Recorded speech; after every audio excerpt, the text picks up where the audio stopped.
मी स्वराज्य बोलतोय. गेल्या अनेक शतकांची मराठी मनातील सुप्त इच्छा शहाजीराजे भोसले व जिजाऊंचे स्वप्न पुत्र शिवबाने पूर्ण केले. जनतेचं राज्य, रयतेचं राज्य निर्माण केलं. 18 पगड जातींना एकत्र करत माझी उभारणी केली. सह्याद्रीच्या ताकदवान व कणखर सवंगड्यांना बरोबर घेत माझा विस्तार केला. अखिल भारत वर्षात शत्रूच्या मनात धडकी भरवली. स्वराज्य आता चौफेर वाढत होतं. सर्वांमध्ये आनंद उत्साह पाहावयास मिळत होता. आजचा दिवस म्हणजे स्वराज्याचा आनंदाचा दिवस होता. कारण आज या स्वराज्याला युवराज लाभले. शिवपुत्र संभाजींचा जन्म झाला. अवघा पुरंदर आनंदून गेला. घराघरात जणू आनंद उसंडून वाहत होता. साहेब, युवराज आले जन्माला. आई जगदंबे, तोफानं बत्ती द्या. सनई चौघडे वाजवा.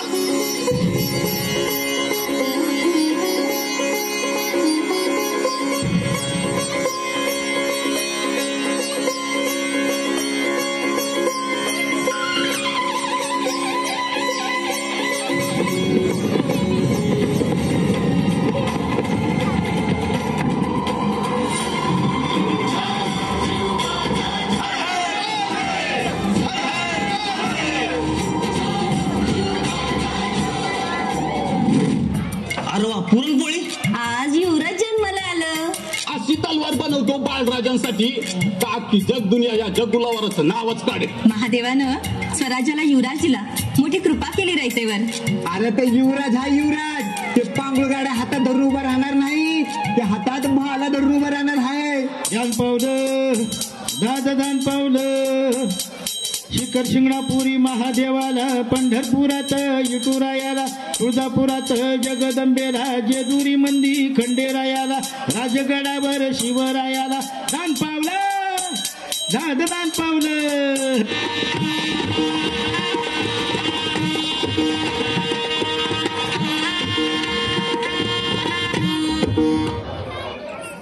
आऊसाहेब, बाळराजांच्या 5वीची तयारी झालीये. काय पुजावे 5वीला? भाला, कट्यार, तलवार, विटा. तलवार, ही खास तलवार आम्ही देऊ. खास तलवार कोणाची? इकडच्या स्वारींची नाही. मग महाराज साहेबांची नाही. मग जरा धीर धरा. तुम्ही फक्त सिद्धता करा. काही उणे पडू देऊ नका. आमची कोशिश तीच आहे.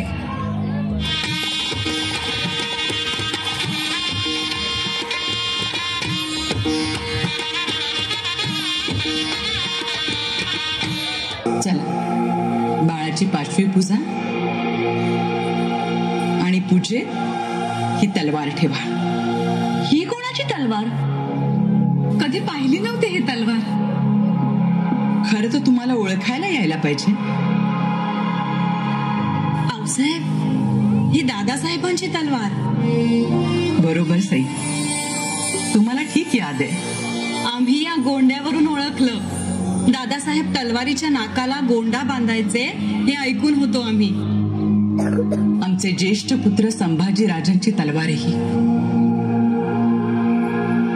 यांच्या 5वीला हेही त्यांच्यासारखेच पराक्रमी निपजावेत ही जगदंबा चरणी प्रार्थना.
असं नाव काय ठेवायचं? नाव ठेवायचं आमच्या दादा महाराजांचं.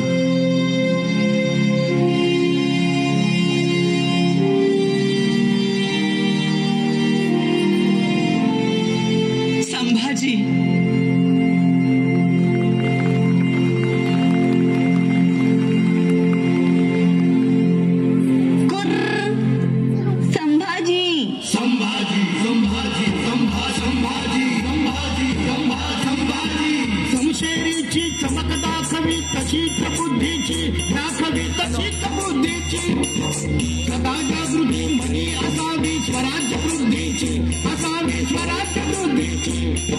शौर्याचा तेजान कुणी परतवान धाराला, शौर्याचा तेजान कुणी परतवान धाराला.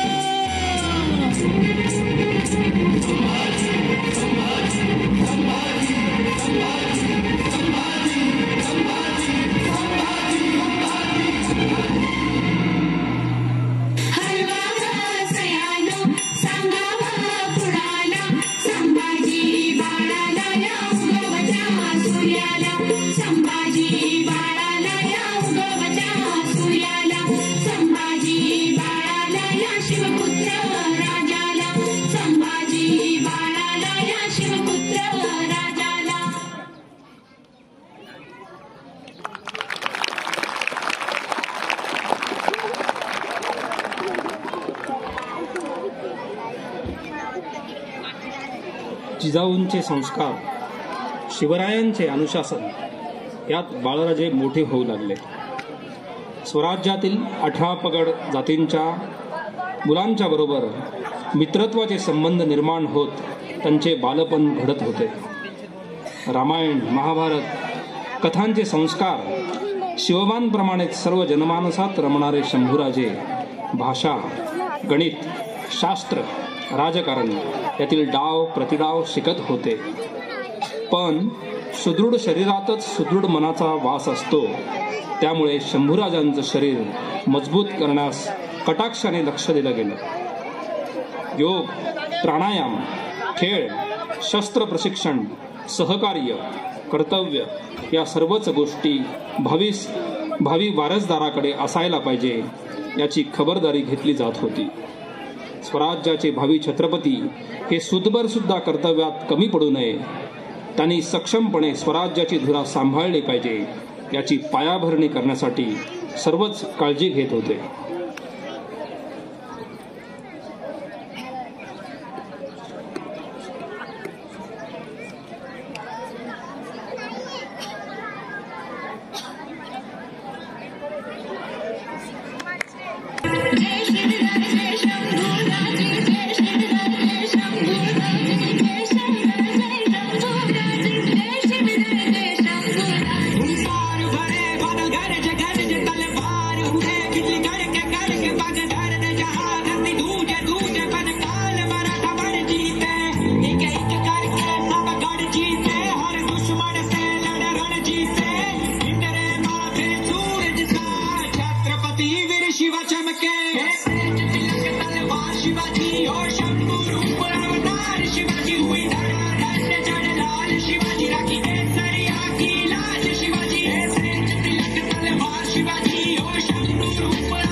शिवाजी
बादशहाच्या पुरंदरच्या तहामध्ये ठरल्याप्रमाणे छत्रपती शिवाजी महाराज आणि बाळराजे संभाजी मजल दर मजल करीत आग्र्यामध्ये दाखल होतात. कुठलीही उसंत न घेता बादशहाच्या वाढदिवसाच्या कार्यक्रमात सामील होतात. तिथे बादशाह आपल्याला एक राजा म्हणूनच भेटेल आणि तसाच मानमरातब राखला जाईल असं महाराजांना वाटत होतं, कारण मिर्झा राजांचं तसं वचनच होतं. परंतु प्रत्यक्षात औरंगजेबाने दरबारात महाराजांचा अपमान करण्याचा प्रयत्न केला. त्याच्या दरबारात त्याच्या समोर कोणी हो की चू करीत नव्हते. तिथेच शिवाजी महाराजांनी त्याला महाराष्ट्राच्या स्वाभिमानाचं पाणी पाजलं. औरंगजेबाने त्याचा शब्द मोडला, छत्रपतींबरोबर दगा केला. त्याने महाराजांना आग्र्याच्या किल्ल्यामध्ये नजरकैदेत ठेवलं. चारही बाजूंनी कडक असे चौकी पहारे बसविले. तिथून माणूसच काय, चिटपाखरू देखील बाहेर जाऊ शकत नव्हतं. त्यावेळी पितापुत्रांमधील संवाद.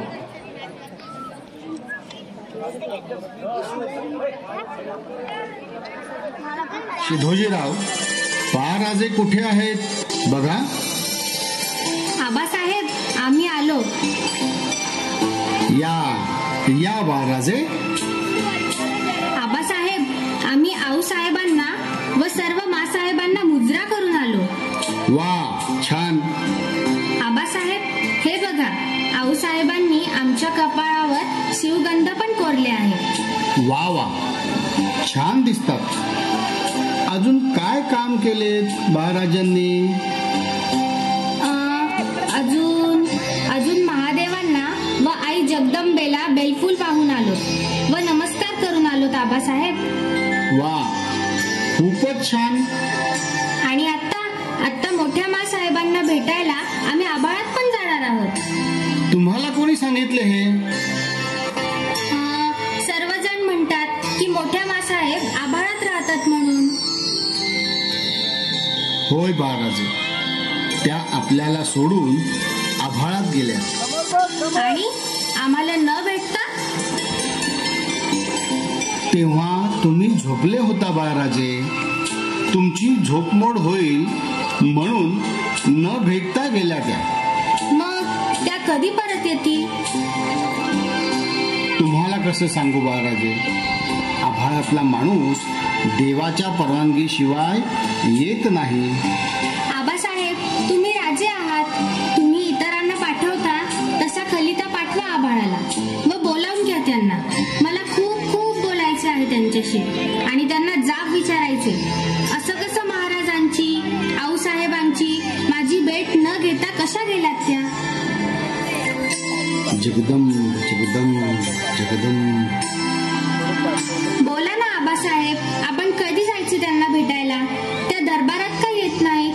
त्यांना बोलावून घ्या ना आबासाहेब. आबासाहेब, एक विचारू? विचारा बाळराजे. आबासाहेब, काल कावजी काकांनी दरबारात जो खान आणला, तुम्ही त्यालाच भेटायला गेले होते का? होय बाळराजे. मग तो तर एवढासाच आहे. होय बाळराजे. मग याला घोड्यावर मान घेऊन बसता येत नाही का? हा तबकात का बसतो? नाही बाळराजे, हा घोड्यावरच असतो, पण वेळप्रसंगी त्याला तबकात बसवावा लागतो. हा असा असतो का खान? धारावतर म्हणतात की तो खूप खूप मोठा असतो. खरंय बाळराजे, खान खूप मोठाच होता. पण त्याला तर हात नाही व पायही नाही. मग तुम्ही त्याला कसे भेटलात आबासाहेब? बाळराजे, त्याला हातपाय होते, पण त्या बोकडाचे हातपाय देवाला वाहिलेत आम्ही. बाळराजे, जो मस्तवाल असतो, लूटमार करतो, लोकांना छळतो, जो लोकांना त्रास देतो, देवांची मंदिरे तोडतो, आया बहिणींशी आबरू लुटतो, त्याला बोकड खान म्हणतात. अशा बोकडाचा नैवेद्य द्यावा लागतो बाळराजे देवाला. होय आबासाहेब, आम्हीही मोठे झाल्यावर असाच बोकडाचा नैवेद्य देवाला देऊ.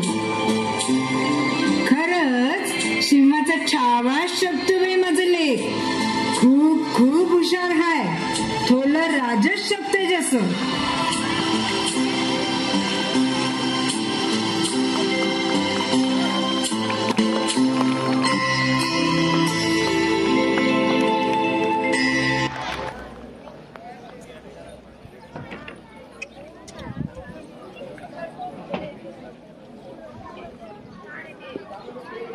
साठी सूचना आहे.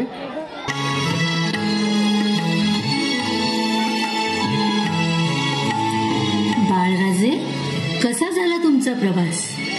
काय म्हणाले मिर्झा राजे? ते काही म्हणाले नाहीत. मीच त्यांना म्हणालो की दादाजी, मी आपल्याला एक विचारू? ते म्हणाले, कुंवर शंभू, बेशक पूछो पूछो, क्या पूछना चाहते हो? मग आम्ही विचारले की तुमच्या गळ्यात कवड्यांची माळ का नाही?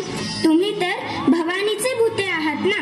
आमचे आबासाहेब म्हणतात की आम्ही राजपूत आहोत व तुम्हीही राजपूत आहात, मग तुमच्या गळ्यात कवड्यांची माळ का नाही? मग काय म्हणाले? आऊसाहेब, ते फक्त आमच्याकडे एकटक बघतच राहिले, कारण मी विचारलेल्या प्रश्नांचे त्यांना उत्तरच देता आले नाही. ते ठीक आहे बाळराजे, तुम्ही द्याल आम्हाला तुमच्या गळ्यातील कवड्यांची माळ? नाही नाही, आम्ही नाही देणार. का नाही देणार? तुम्हाला हवं तर आम्ही मोत्यांचा कंठा देऊ तुम्हास, पण कवड्यांची माळ नाही देणार. ते का? थोरल्या आऊसाहेब म्हणतात की गळ्याभोवती माळेतल्या कवड्यांचा फेरा असला की मनास खोळा पडत नाही, पाय वाकडा पडत नाही. होय बाळराजे, असेच शहाणे व्हा, खूप खूप मोठे व्हा महाराजांसारखे. अजून काय झाले? आम्हाला दादा महाराजांनी एक हत्ती भेट केला.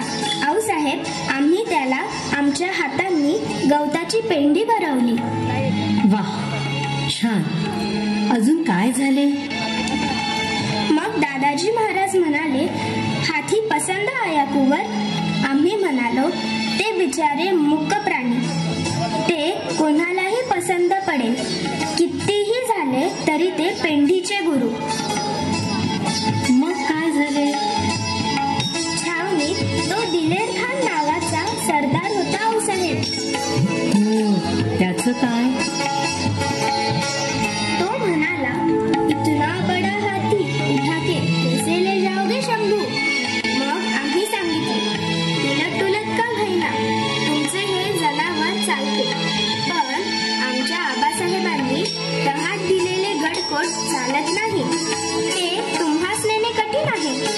तुम्ही कसे न्याल याचे उत्तर द्या. शोभून दिसतात शंभूबा, अगदी तोडीस तोड आहात तुम्ही.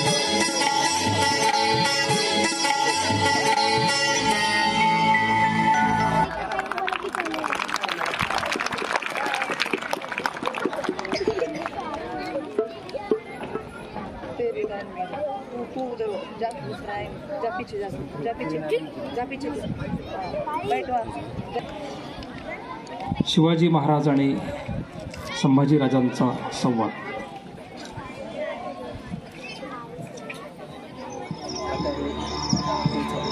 आबा,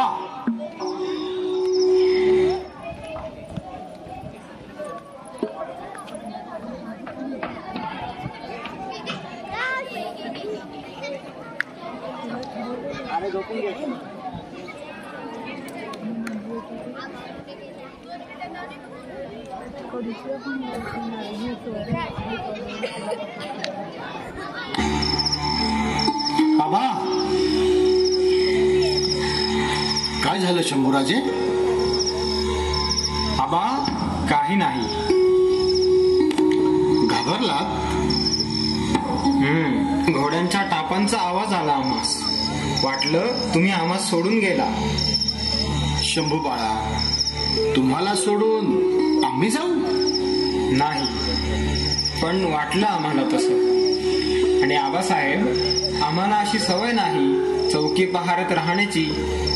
या चौकी पहाऱ्यांनी घाबरलात? नाही तर. आणि आपण सोबत असताना आम्हाला कसलेच भय वाटत नाही. शंभूराजे, तुमच्या धाडसाची दाद द्यायला हवी. धाडस तर आम्ही करू, पण पाठीशी तुम्ही पाहिजे.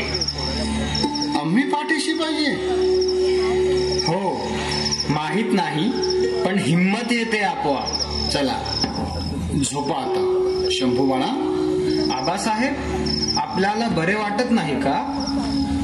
नाही शंभूराजे, असं काही नाही. आबासाहेब, आपल्या हवेलीवर पहारे बसले.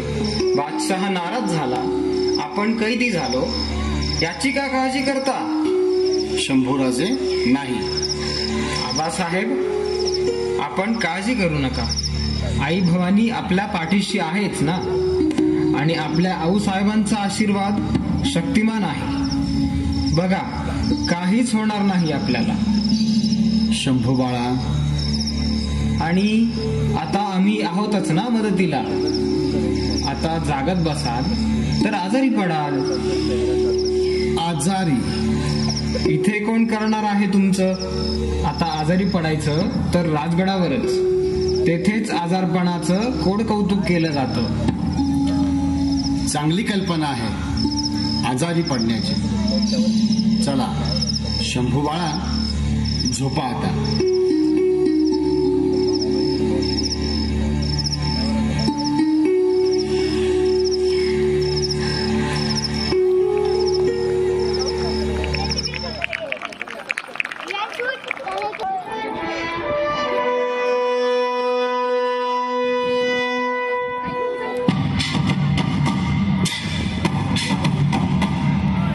क्या हुक्म दिया था हमने? जी बादशाह सलाम, शिवाजी को समझा बुझाकर आपके दरबार में पेश करने का हुक्म था. हमारे हुक्म की तामील कब करोगे राम सिंह? शिवा को आगरा आए हुए इतने दिन गुजर चुके हैं. माफी बादशाह सलाम, पर शिवाजी बीमार हो गए हैं. उनकी तबीयत काफी नादुरुस्त है और बहुत बुखार भी है. अच्छा, तो इस शिवा की बीमारी से भी पहचान है? जी बादशाह सलामत, सारा दिन सारी रात बिस्तर पे ही पड़े रहते हैं. वाह, खूब, बहुत खूब. काफिर हमारी नींद उड़ाकर खुद चैन की नींद सो रहा है. राम सिंह, हम उसूलों के गुलाम हैं. उसे जाकर समझाओ, दरबार में आए, माफी मांगे और मुगल सल्तनत की खिदमत करे. इसी में उसकी भलाई है. जी बादशाह सलामत, पूरी की पूरी कोशिश करूंगा, पर बुखार इतना तेज है कि वो ठीक से खड़े भी नहीं रह पाते. अच्छा, हम इतने तंगदिल भी नहीं है राम सिंह. शिवा ना सही, उसके बेटे संभा को दरबार में पेश किया जाए.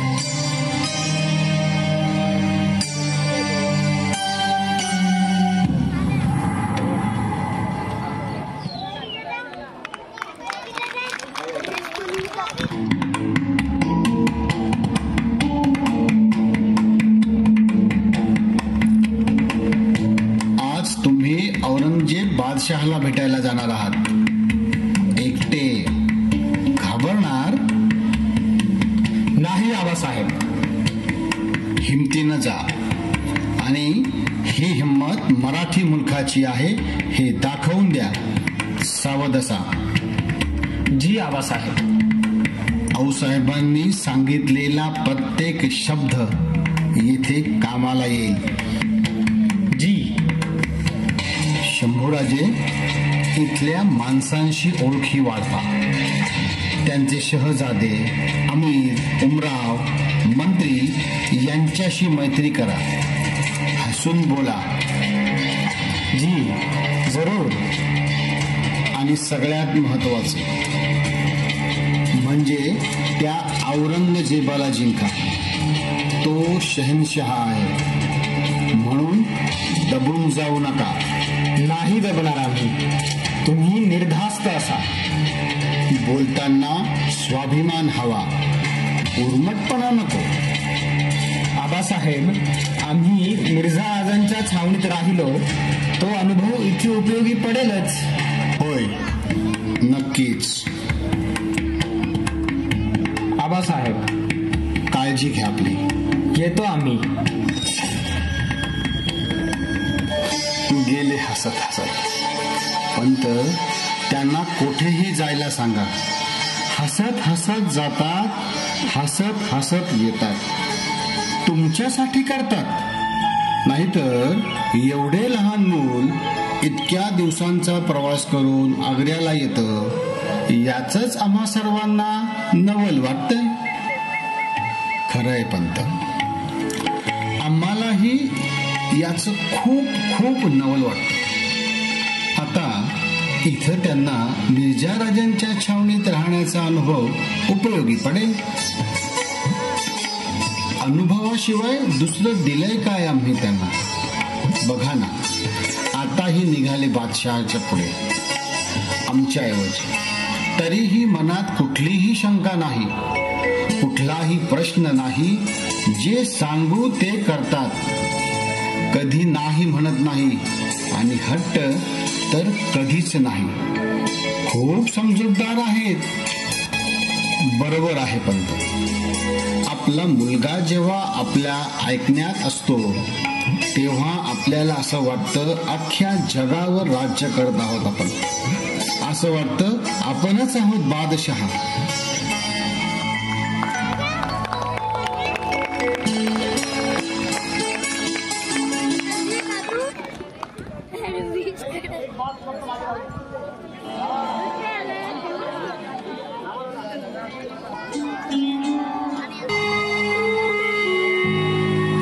तो बताइए कुंवर शंभू, कैसा लगा हमारा आगरा?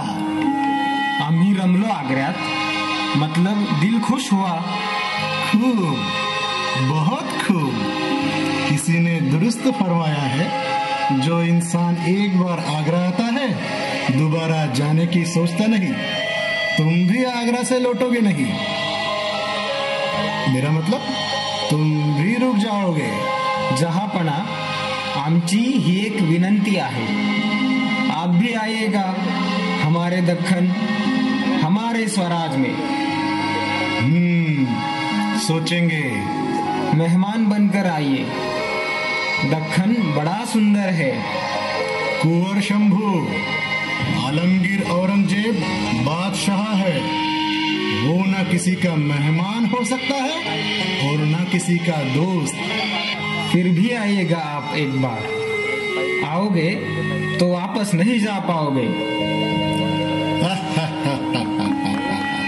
खूब, बहुत खूब.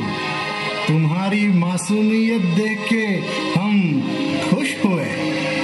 हमें इस बात की खुशी है कि तुम हमारी खिदमत करने को तैयार हो. इसीलिए ये माला. वाह शंभू राजा, तुम्हें तोहफा भी मिल गया और तुम खिदमतगार भी बन गए. जहापना, माफ करा, हम यह माला स्वीकार नहीं कर सकते. लेकिन क्यों?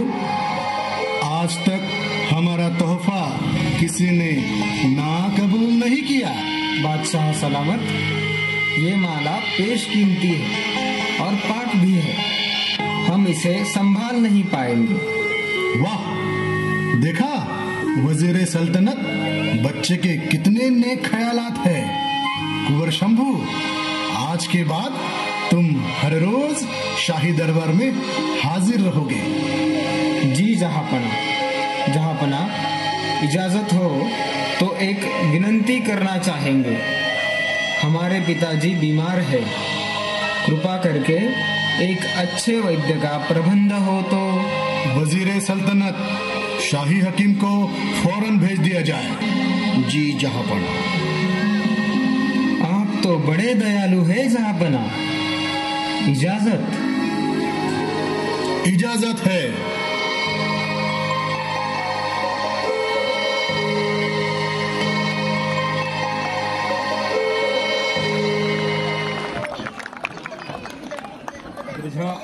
मिर्झा राजांबरोबर झालेला तह शुद्ध फसवणूक होती हे महाराजांच्या लक्षात आलं. महाराष्ट्राच्या तनामनाचाच नव्हे तर किल्ल्या बुरुजांचा, दऱ्याखोऱ्यांचा राजा औरंगजेबाच्या शकुनी चालीत अडकला होता आणि महाराजांना काहीही करून तिथून निसटायचं होतं.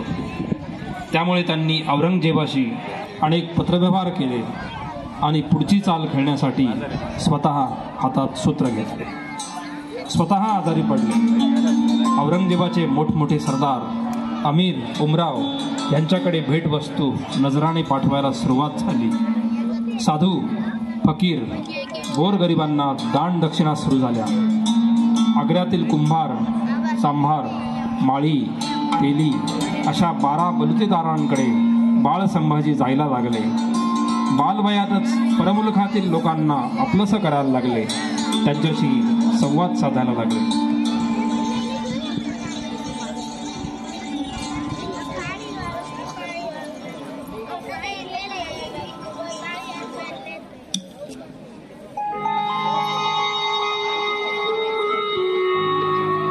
तो बताइए कुंवर शंभू,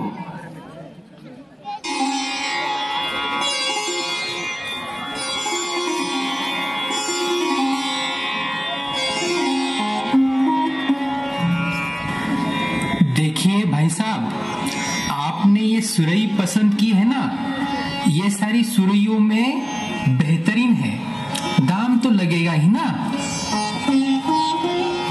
अरे नहीं नहीं, बहुत ज्यादा दाम बता रहे हो आप। शेठ जी, इससे पानी इतना ठंडा होता है, धूप में भी पानी पियोगे तो सुकून महसूस करोगे। पिछली बार भी आपके यहाँ से सुरई लेके गए थे, बड़ी तारीफ कर रहे थे आप, पानी तो ठंडा होता ही नहीं। देखिए शेठ जी, वो मेरी सुरई नहीं होगी, आप बादशाह के महल में जाके आओ, मेरी ही सुरई से पानी पीते हैं। अरे छोड़ो, मैं नहीं मानता आपकी बात। शेठ जी, मैं गलत बात करता ही नहीं, माँ एकवीरा आई की कसम। माँ एकवीरा आई, आग्र्याच्या माणसाच्या तोंडी एकवीरा देवीचे नाव, बघूया की चला। आइए साहबजादे, सुरई लीजिए, किफायती दाम में है। राम राम। राम राम। मावळातलं का? मावळातलं? होय होय, मावळातलं। पर तुम्ही? हे शंभूराजे, शिवाजी महाराजांचे लेक। अरे वा वा वा वा, म्हणजे घरचीच माणसं भेटली की. अहो, साक्षात शिवाजी राजाचा लेक आमच्या समोर उभा आहे, नशीबच उघडले की आमचं। एकवीरा देवीचं नाव घेतलं म्हणून ध्यानी आलं। केव्हापासून राहता आग्र्यात? ही दुसरी पिढी आहे, तवा बापा बरोबर आलो होतो। काळूजी कुंभार म्हणतात मला, आग्र्यातील लोक कालू सुरईवाला म्हणतात मला। कुठे राहतात? त्यो काय, त्यो धूर दिसतोय नव, त्यो आपल्याच भट्टीचा धूर आहे। घ्या सुरई घ्या। सुरई पाहिजेच होती की। हे आमचे काका, हिरोजी काका। राम राम। घ्या सुरई घ्या, पण दाम नग मला। हे घ्या, नग नग, राजांची माणसं आणि खुद शिवाजी राजा माझ्या सुरईनं पाणी पिणार आहे, माझ्या मातीचं सोनच होईल बघा। अहो राहू द्या, महाराजांच्या तर्फे अजून सुरई लागतील। चला।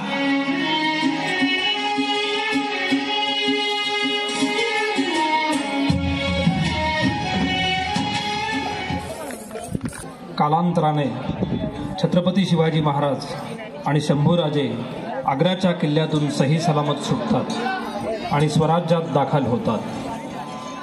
खलबतखान्यात आणि सदरेवर मोठमोठे प्रश्न सुटतात आणि उभे देखील करता येतात, परंतु प्रश्नांची जाण होत नाही. रयतेचे प्रश्न रयतेमध्येच जाऊन त्यांच्यामध्ये राहूनच कळतात, याची शंभूराजांना चांगलीच जाण होती. स्वकीय शत्रू आणि परकीय शत्रू दोघांचाही धांदोळा घ्यायचा असेल तर राजाला सामान्य माणसाशी नाळ बांधावी लागते. राजवस्त्रांऐवजी सामान्य माणसासारखंच राहणीमान ठेवावं लागतं, त्यांच्यात मिसळावं लागतं.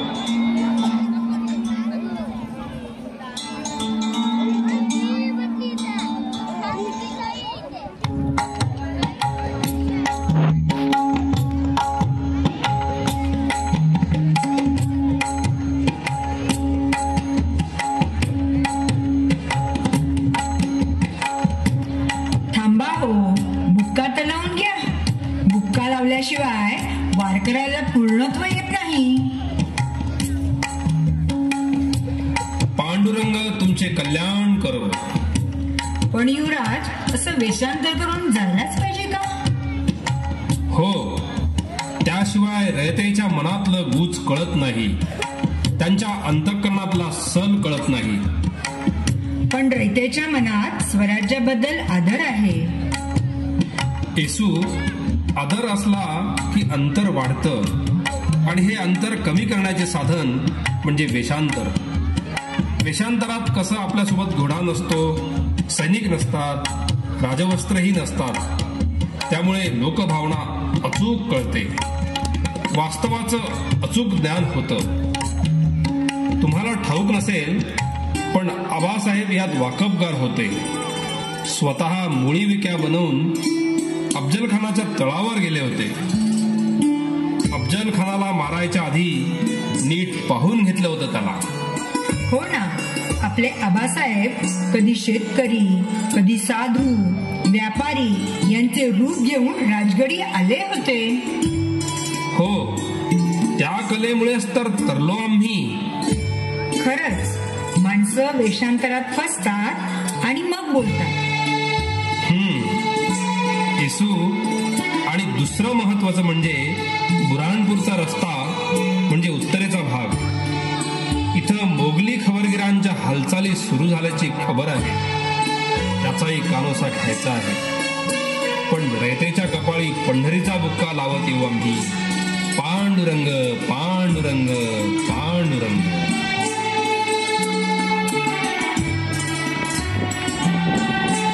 यामध्येच जात होतं. ढाली तलवारी, दांडपट्टे, भाले आणि ते चालवणारे बालपणापासूनचे जीवाभावाचे खरे सवंगडी. परंतु अशाही परिस्थितीमध्ये देवधर्माविषयी, अध्यात्माविषयी त्यांना प्रचंड ओढ होती. साधुसंत फकीरांविषयी त्यांना खूप आस्था होती. खरं देवत्व संतांच्या कर्मातच आहे असं महाराजांना सारखं वाटत होतं. संभाजीराजांना देखील राजवस्त्रांपेक्षा साधुसंतांचे, फकीरांचे साधे वस्त्र आवडायचे. महालांपेक्षा त्यांचे मठ मंदिरांविषयी त्यांना जिव्हाळा होता. वारकरी आणि त्यांची वारी दिसली की त्यांचे भान हरपून जायचे. सर्वसामान्य वारकरी बनून ते मोठ्या भक्तिभावाने दिंडीमध्ये सहभागी होत असत आणि बेमालूमपणे आपली पाहिजे ती कामेही करीत असत.